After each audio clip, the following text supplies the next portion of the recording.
Scene 1, Apple, take 1. J'allais souvent au cinéma seul. Alors après, on va rentrer dans une psychanalyse de bazar, mais qui s'explique très bien, en fait.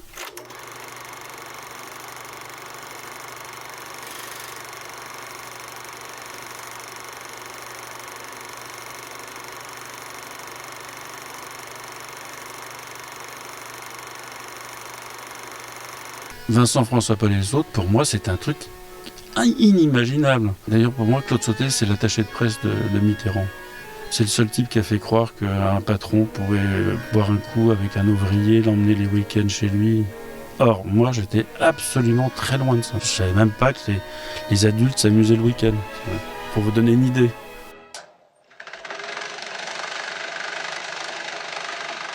Je pense que toute personne qui travaille dans le cinéma a un poste relativement clé. Je suis à peu près certain qu'ils ont tous un point en commun, c'est de fuir la quotidienneté. Pourquoi continuons-nous à aller en salle ? Il n'y a aucune raison valable.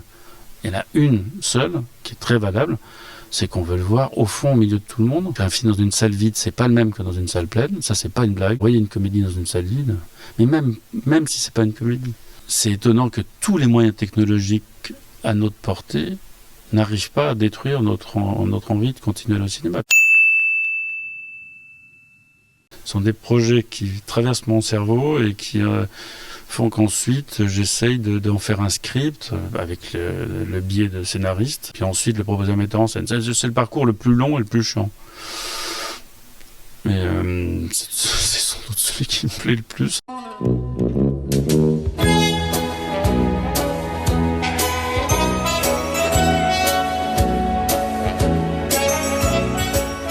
Donc le développement, c'est ce qui est le plus excitant. C'est-à-dire développer, amener sur un plateau, chercher l'idée, chercher le scénariste, chercher le metteur en scène. Après, vous développez ça pendant 3-4 ans, vous dépensez une fortune, vous essayez de le proposer à des metteurs en scène. Il y a un passage qui est un petit peu compliqué, c'est le moment où vous lâchez le bébé. Et puis après, le film est fini, après il faut le sortir. Après, il faut l'accompagner. Donc il faut l'accompagner comme un prototype au milieu d'un monde industriel. Votre film sort, il sort dans des multiplex, Gaumont, Pathé, UGC. Donc il faut que votre film reste en salle, parce que dès qu'il est sorti des salles, il meurt.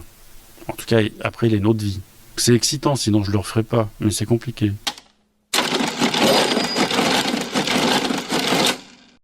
J'ai une agence de pub que j'arrive à imposer à chaque distributeur avec qui je travaille. Ça permet de contrôler un peu les coûts, de négocier plutôt pas mal et d'accompagner le film jusqu'à la sortie.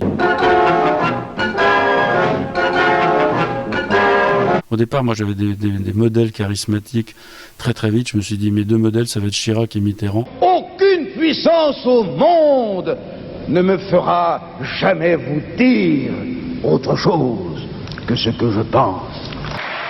Je ne peux pas accepter la banalisation de l'intolérance et de la haine. J'ai aucune passion pour l'un et pour l'autre, mais leur obstination était hallucinante. Tenir. Alors là, si vous tenez pas, compliqué. Permettez-moi juste de vous dire que ce soir, je ne suis pas le Premier ministre et vous n'êtes pas le Président de la République. Nous sommes deux candidats à égalité et qui se soumettent au jugement des Français, le seul qui compte. Vous me permettrez donc de vous appeler Monsieur Mitterrand. Mais vous avez tout à fait raison, Monsieur le Premier ministre.